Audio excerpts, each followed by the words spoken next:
Una de Crónica, capítulo 20. ¿Lo encontraron? Sí.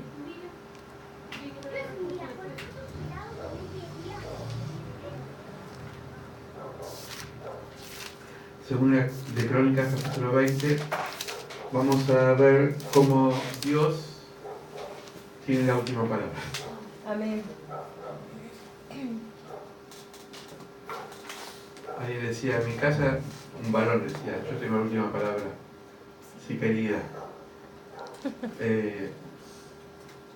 Hoy escuché al payaso Corneta, que es un payaso cristiano, está en YouTube, y él decía, yo me impuse en mi casa.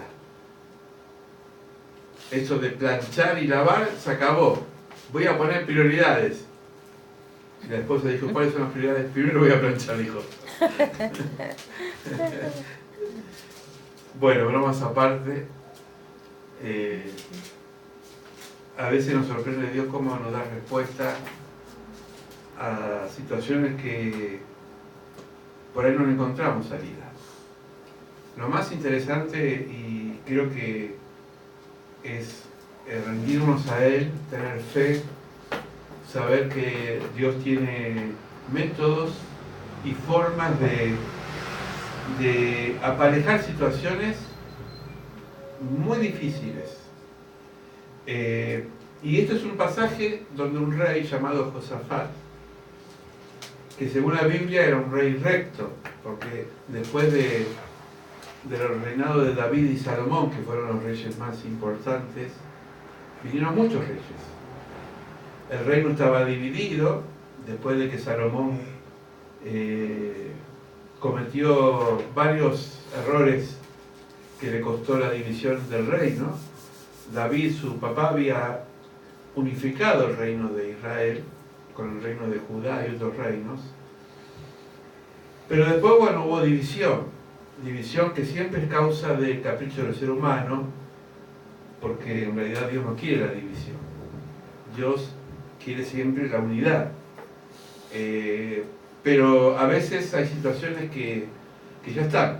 Es como decir, bueno, no tiene remedio. Y en base a ese árbol torcido, Dios empieza a dar frutos, ¿no? Es como la Biblia tiene ese tipo de respuestas. A veces hay situaciones que son fuertes, difíciles de salir. Pero como decía al principio, Dios da la salida. Vamos a la palabra, es larga. Yo voy a leer algunos pasajes que he subrayado. En este caso, el pueblo de Dios, cuando hablo del pueblo de Dios, vamos a llevarlo al Nuevo Testamento, es decir, a nosotros, la iglesia. Usted sabe que nosotros, según San Pablo, en la carta de los Efesios, no luchamos contra personas. Nuestra lucha no es contra agarrarnos a piñas con lo de la gente y pelearnos con palabras, porque vieron que hay gente que es muy fácil en proferir palabras, insultar, ¿no? Y enseguida piensan que decir cosas van a ganar terreno, y a veces es al revés. Cuando uno dice cosas se rebaja. La mayor madurez es la persona que se ubica y que trata de no desubicarse a pesar que los demás te quieran desubicar. ¿Se entiende? Lo vemos ahora con los campeonatos. Yo cada vez que viene un mundial, a veces hasta me río, porque hay como cargadas y de los que quedaron en el eliminatorio, de los que avanzaron. Y parece que sería una guerra y es un partido de fútbol. Y uno dice, pero por tantas cosas tan pequeñas el ser humano termina después peleándose, no se habla. Pero hay cosas mucho más fuertes, más profundas. La palabra de Dios dice en este pasaje, lo voy a explicar un poco a modo de introducción para que se entienda. Dos enemigos había acá enfrentados, que eran los moabitas y los amonitas. Cuando, muchos antes del reinado de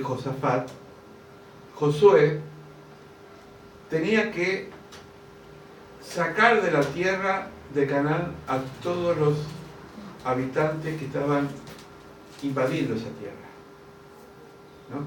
Lo más conocido fue los muros de Jericó, como él después peleó con otros pueblos. Y también hubo peleas contra los moabitas, los amalecitas, los gadarenos. Pero parecía que, a veces pasa, ¿vio? Que uno parece que terminó la batalla y ya no está más el enemigo. A veces pasa que salimos un culto victorioso, tenemos un día victorioso y decimos ya el diablo lo derrotamos, no tiene alta ni parte, y después brota de vuelta y aparece, ¿no? Porque pasaron muchos años de Josué, sin embargo los enemigos estaban ahí visibles. Y los enemigos habían propuesto atacar la vida del pueblo de Dios. Por eso dice la palabra, velemos, esto lo dice Pedro, velemos, estemos atentos, porque el enemigo está como un león rugiente, puesto a devorar. Y el león, o cualquier fiera salvaje, no va a esperar que vos te pongas en un lugar cómodo para no atacarte. Si tiene hambre, te va a matar como sea. Porque la naturaleza de un animal salvaje como un león, o como una fiera, es matar para sobrevivir. Es la ley de la selva. Excepto milagros excepcionales que hubo en el caso de Daniel, que Dios cerró la boca del león, de los leones, y no los tocaron. Pero son excepciones. Yo no voy a meter la boca de un... No voy al zoológico y decir, a ver, leoncito, abre la boca, a ver si me comes. No. ¿Se entiende? La palabra de Dios dice que nos van a picar serpientes y no vamos a morir, pero esos son casos extremos. Porque en casos extremos Dios nos puede cubrir, pero por eso no voy a ir al acuario que está acá en Capital, donde está una serpiente, voy a meter la mano, a ver, picame a ver si me muero, porque sería muy estúpido, ¿no? Pero, ¿por qué digo esto? Porque el enemigo, no hablo de los animales, los animales son animales, yo hablo de seres espirituales que muchas veces usan a personas con el objetivo de dañarnos. No tenemos los cristianos que tener como hábito llevar una cinta roja, o como me pasó a mí, que me colgaron una diestra de ajo, casi me mata, una persona supersticiosa de mi familia, ni pensar que si me visto de rojo la envidia no me va a atacar. Porque a mí lo que hay gente, yo he escuchado cristianos que dicen, por las dudas voy a poner una cinta roja y una diestra de ajo para que no vengan los malos, ¿no? O voy a perder un saumerio a ver si los buenos aromas echa afuera, no pasa nada, el diablo se mata de risa con otras cosas. Es más, si no tenemos vida de santidad, no tenemos comunión con Dios y no estamos alineados con Él, por más que reprendamos al diablo, no pasa nada. Se ríe. Porque Él le teme a una sola cosa y es a la sangre de Cristo. Pero la sangre de Cristo está derramada sobre los hijos de Dios que fueron comprados y a su vez aquellos que siguen y tratan de esforzarse por vivir una vida santa.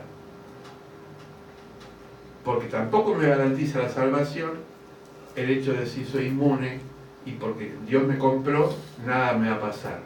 Siempre me va a pasar. La diferencia es que cuando estamos bien con Dios, Dios va a darnos la salida. Y como Josafat era una persona justa, Dios puso sus ojos en él. Entonces lo que vamos a ver acá no es un castigo, sino es una prueba. A veces Dios suelta a los enemigos, suelta las situaciones, suelta los conflictos para probarnos. No para castigarnos, para ver hasta qué grado de fe tenemos para enfrentar esa situación. Vamos a la palabra. Bueno, yo ya les dije, ellos estaban rodeados por el enemigo.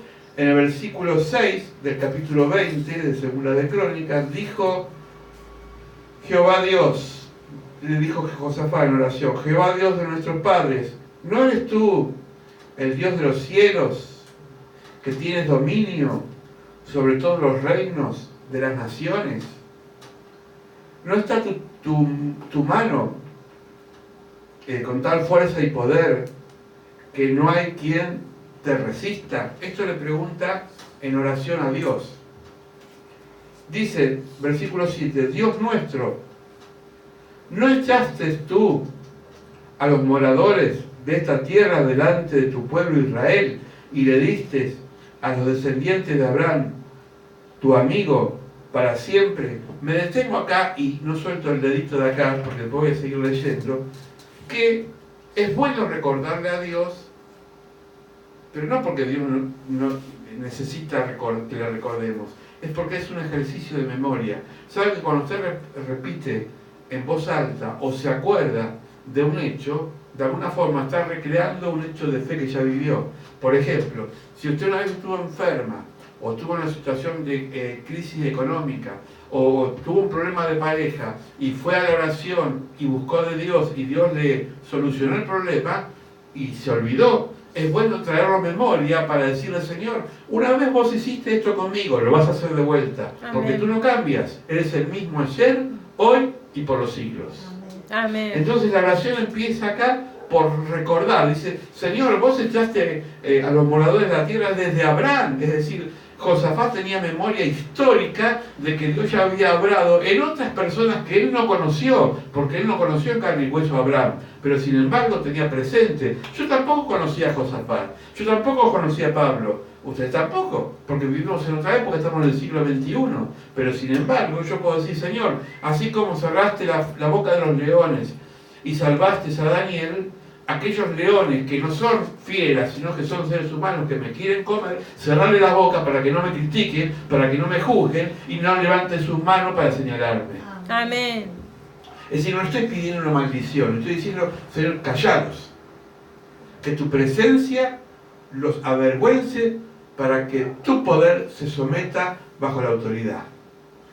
Por eso la palabra de Dios dice, no juzguen, no serán juzgados, porque Él va a juzgar por nosotros. Amén. Él cerrará la boca de los leones.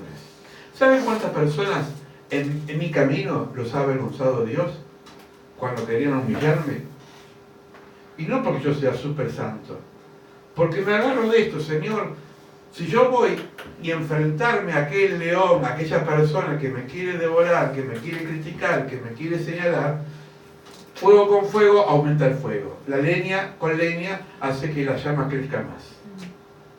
Pero si yo no echo leña al fuego, espero en el Señor. Claro que esto es difícil, pero vamos a ver ahora cómo el pueblo de Dios venció estando quietos, bendiciendo, cantando y alabando al Señor.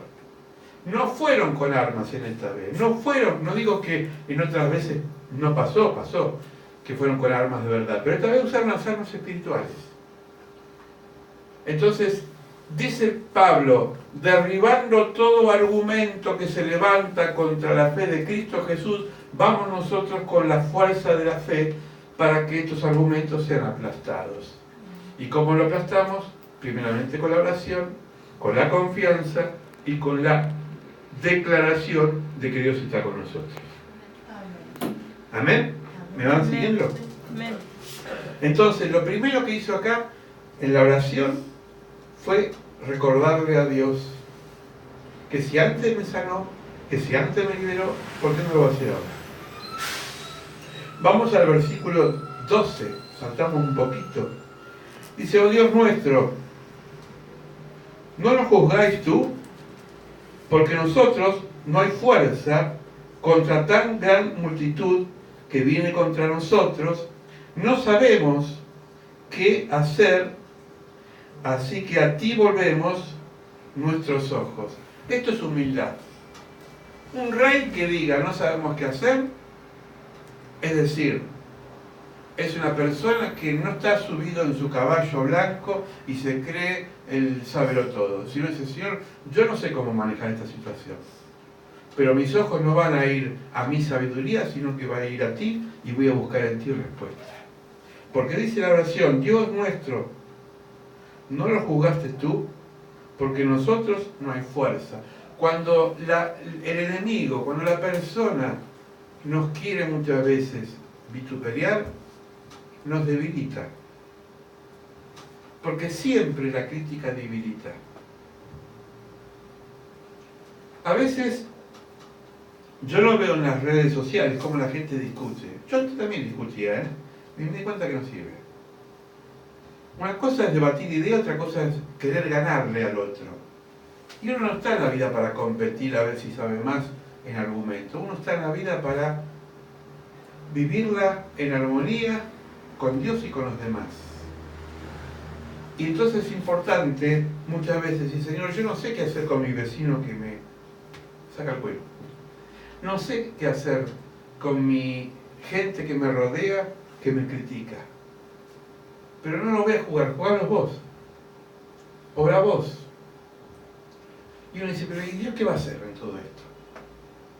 Dios va a hacer mucho. Y vamos a ir viendo cuál es la estrategia de Dios. Siempre Dios manda a alguien a bendecirte. A veces pueden ser los pastores, a veces puede ser un hermano, a veces puede ser alguien que vos no conocés y que te da la palabra justa. En este caso, Dios mandó al hijo de Zacarías y dijo así, en el versículo 14.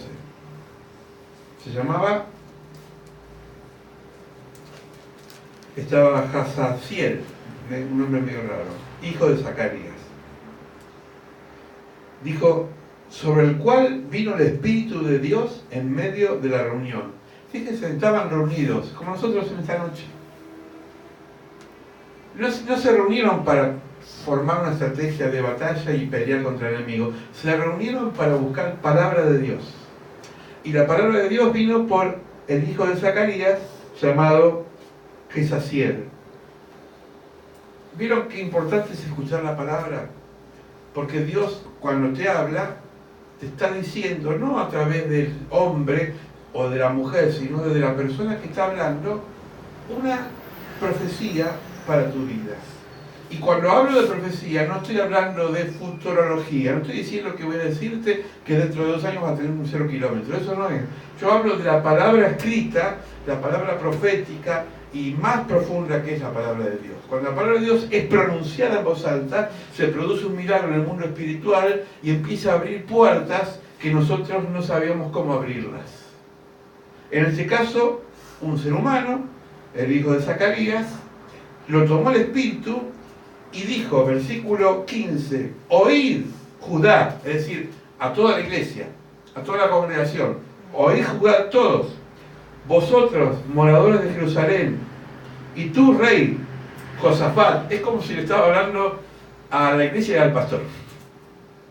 Y le dice, Jehová os dice, no temáis, ni te amedrentéis delante de la multitud tan grande, porque no es vuestra la guerra, sino de Dios.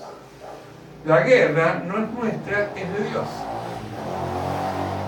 Entonces, cuando tenemos la certeza que el conflicto que estamos llevando adelante, el que va adelante es Dios, ya ganamos. Ya ganamos. Entonces, yo digo, si a mí Dios me dio esta Biblia, es un ejemplo.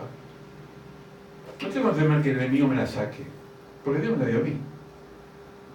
Ahora, si yo la pierdo por descuido, es otra cosa. Si yo dejo la llave en el auto o en la moto, y no puedo decir Dios no me protegió, aunque algunas veces a mí me ha salvado también. Pero sin embargo, la negligencia, Dios no trabaja. En la ingenuidad tampoco trabaja Dios, ojo. A veces decimos, qué ingenua que es esta persona. La ingenuidad no es una virtud. Por eso dice que el simple es igual a ingenuo. Todo lo que le dice el proverbio. El sabio sabe discernir y disipa las cosas. Nosotros tenemos que ser sabios y humildes, pero no ingenuos. Que no nos vendan gato por liebre, que no nos engañen. Que no nos engañen la televisión, que no nos engañen los políticos, que no nos engañen. El único que tiene la verdad es Dios. Vivimos en un mundo falso, de mentiras, hipócrita. Un mundo que siempre quiere mostrar, como el diablo sabe hacerlo, la doblez de las cosas, pero bien endulzada. Y después viene el problema.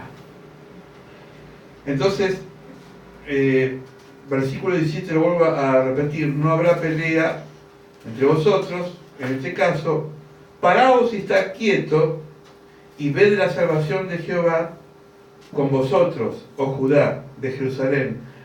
No temáis ni desmayéis, salid mañana contra ellos, porque Jehová estará contra vosotros.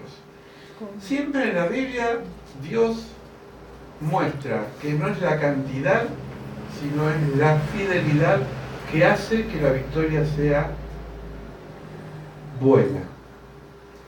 Porque de la misma línea de pensamiento, cuando Dios le habló a Gedeón y le dijo, los amalequitas son muchos, eligió un pueblo, Dios estaba probando la confianza de Gedeón. Lo va a ver esto en Jueces. Y entonces dice que Gedeón empezó a seleccionar personas y Dios le dijo, son muchas, hasta que se quedó con 300. Los amalequitas eran miles, pero Dios estaba probando que no era la cantidad, sino la confianza, porque con ese puñado de personas iban a derribar al enemigo. A veces pensamos que la cantidad de palabras son suficientes para derribar argumentos. Como alguien decía, muchos que dicen mucho gregueré para decir Gregorio, ¿no? No es la cantidad de palabras, no es el verso, es la exactitud de lo que vos decís. Y en qué momento lo decís. Y cómo lo decís. Por eso dice Jesús, toda palabra ociosa será, ¿qué? ¿Se acuerdan del pasaje? Será pesada. Voy a hablar en términos criollos. Toda palabra al cuente que digamos, Dios la va a desechar. Porque podemos argumentar cosas, pero si no damos cierto, tampoco sirve. Entonces le dice este hombre de Dios que usó Dios con el Espíritu a Josafat y a la congregación, estén quietos. Uno está loco. Me imagino que en esta línea de pensamiento, cuando Dios le dijo a Josué, da varias vueltas alrededor de Jericó, en silencio, una ronda, otra ronda y otra ronda, y en la séptima vuelta los muros van a caer. La burla, el gaste del enemigo habrá sido increíble. Si vieron la serie, habrán visto recreada cómo el enemigo se reía. Esto pensando que dando vueltas van a derribar un muro tan importante, imponente e imposible como el muro de Jericó, que todos temían porque decían que era una ciudad indestructible. Sin embargo, para Dios nada es indestructible. Imposible. Por eso el método no va a cambiar el corazón de mi pariente.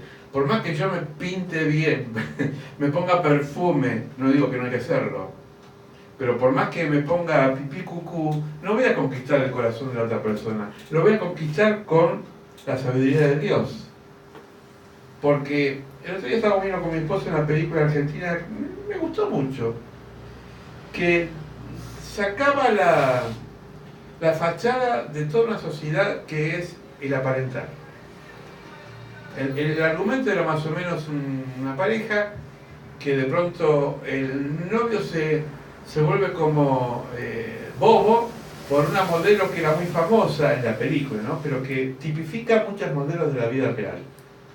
Que tenía carteles tan imponentes en su forma de ser que hasta los camioneros se estrellaban las columnas por ver el cartel, ¿no? Es decir, como que vendía una imagen, pero por dentro estaba hueca. Porque cuando la empiezan a conocer se dan cuenta que era toda una especie de cosa inflada y que no tenía consistencia. Yo he predicado muchas veces de esto, porque es el método atractivo que tiene la sociedad de vendernos cosas que en el fondo están vacías de contenidos. Y esto tiene mucho que ver con Dios. ¿Por qué? Porque Dios nos muestra que no es lo externo, sino es el corazón. Acuérdense que David fue elegido porque Dios le dijo al profeta Samuel, no mires la apariencia, mira el corazón. No te dejes engañar por lo que su papá, Isaí, quiera mostrar. Él mostró a los hijos más importantes, hizo un desfile de moda con los hijos y ninguno lo satisfizo. a Samuel. Y el desechado, el pastorcito, el jovencito que estaba cuidando un rebaño de ovejas, que nada, ni la familia daba 2 pesos, fue el elegido de Dios. Porque siempre la mirada de Dios es diferente a la nuestra.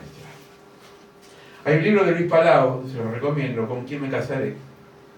Si alguno quiere casarse todavía. Tiene que ver con la búsqueda del noviazgo, ¿no? Normal. Y él dice que muchas veces las apariencias, él habla de la congregación, ¿no?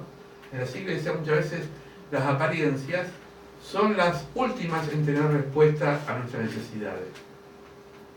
Y contaba el ejemplo de una pareja que la chica decía, yo cuando lo vi a él, la verdad que era el último que iba a elegir, porque era feo, no estaba dentro de mi cuadro de honor de las figuras, yo quería a alguien diferente, tipo Brad Pitt, y me tocó el Rey León. Pero después cuando fui descubriendo muchas cosas que tenía esta persona, me enamoré. Entonces decía, es el paralelismo de Dios con las personas. Muchas veces nosotros, cuando viene alguien de la iglesia o conocemos a alguien, decimos, pero por este no voy a dar 2 mangos. Y después nos deja la boca abierta y nos muestra que tiene mucho para dar. Y aquel que parece superestrella no vale 2 mangos. Porque podemos engañar al pastor, a la pastora, pero Dios no podemos engañar. ¿Me van siguiendo? Entonces Josafat se repite el mismo patrón que se repitió con Josué, en cuanto a no era el poderío que iba a derribar los muros de Jericó. Se repite el mismo patrón que pasó también en Jueces con Gedeón, no era la cantidad, sino la confianza. Y como broche de oro, y termino, versículos 21 y 22 de 2 de Crónicas, capítulo 20, está el secreto. ¿Quieren conocer cuál es el secreto de la victoria? Está acá. Dice, y habido consejo con el pueblo, puso algunos que cantasen y alabasen a Jehová. ¿Se imaginan en una guerra? Pero una guerra, ¿no? Vamos a una guerra de estas de ahora, con misiles, con bombas lacrimógenas, con láser y todo el armamento tecnológico avanzado, que diga el capitán, bueno, dejen un poquito al muchacho de la ametralladora, vamos a cantar una cancioncita. Se lo retoman todos, está loco este. Bueno, ellos lo que hicieron, empezaron a cantar, algunos cantantes alabaron a Dios, vestidos con ornamentos sagrados, mientras salía la gente armada y dijesen, glorificad a Jehová, porque su misericordia es para siempre. Y en el versículo 22, cuando comenzaron a entonar cantos de alabanza, Jehová puso contra los hijos de Amón y Moab y del monte de Seir la emboscada de ellos mismos que venía en contra de Judá. Y se mataron los unos con los otros. El enemigo se autodestruyó. Ellos quisieron, confiaron, esperaron, cantaron, escucharon la palabra y Dios les dio la salida. A veces estamos acá en el culto, estamos pensando en casa, quién estará ahora en casa, con qué cuadro me voy a encontrar cuando vuelva a casa. Y estoy proyectado en cosas cotidianas de mi casa, de mi vida de trabajo, de mi vida de estudio. Y a veces no estoy concentrado en este lugar, no estoy con toda la fuerza, con todas las pilas, esperando respuesta en Dios. Pero cuando vos más fuerza pones en este lugar, o en cualquier iglesia, no en este lugar como única, entiéndame, ¿no?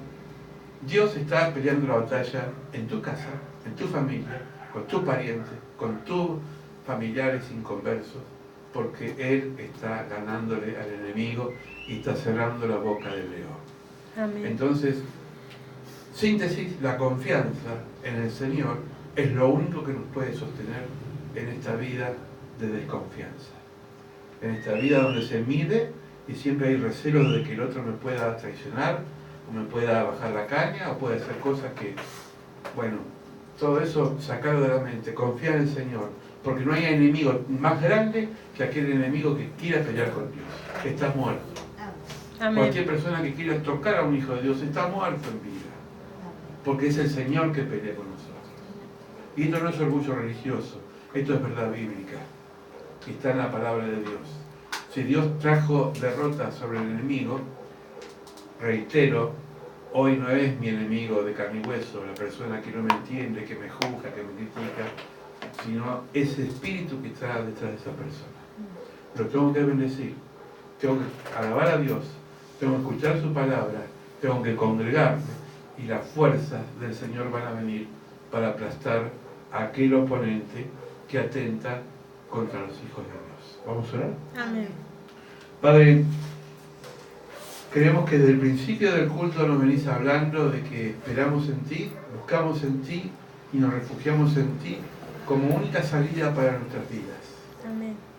No estamos predicando alineación ni como dicen muchos, opio para los pueblos. No somos una religión que estamos evadiendo la realidad. Sabemos que es una realidad cruda.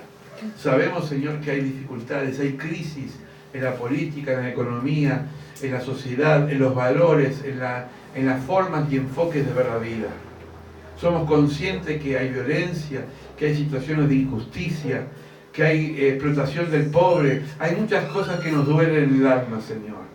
Y somos acá luz y sal de esta tierra que tú nos pusiste para bendecir. Sí, Señor. Pero, Señor, muchas veces nos desgastamos, muchas veces, Señor, nos vamos como desvalorizando y sintiendo que no tenemos ya fuerza, porque queremos pelear una batalla inútil, Sí, cuando Señor. solamente la queremos humanizar y no ponerte en primer lugar, Sí, Señor. Señor. Ayúdanos a buscar el reino de Dios y su justicia. Ayúdanos, Señor, a entender este secreto espiritual, que si estamos contigo, te bendecimos y tratamos de entender el mensaje de tu palabra cada vez que leemos o escuchamos una predicación. Sí, Señor. Está el secreto, está la llave para saber el fin de los otros. Dice el Salmos 73, y lo voy a decir con las palabras actuales. Muchas veces, Señor, veo que los demás prosperan, que los impíos van por la vida como si nada pasase, que estafan, que hacen cosas impropias, que crecen económicamente, que aplastan la cabeza del obrero, que extorsionan a la viuda y al viudo, y al extranjero y al huérfano y al humilde. Y me agarra impotencia, dice el Salmo 73. Sí. Pero entrando en tu casa, veo el fin de ellos. Es decir, entrando en comunión contigo, me doy cuenta lo poco que valen estas personas. Porque solamente tú vales. Tú tienes valores eternos. Tú tienes palabras de vida, Señor. Tú nos enseñas cómo es el vivir cada día, Señor. Sí, Señor. Por eso, Señor, que entendamos que esta palabra que hoy hemos compartido es el secreto para una vida de victoria. Muchas veces queremos adelantarnos a los tiempos y pelear en el aire, dando trompadas, Señor, en lugares donde no hay que pelear. Pero darnos la fuerza para buscar el único blanco que eres tú, Jesucristo. En el nombre de Jesús, bendecí esta palabra. Amén y amén. Y amén.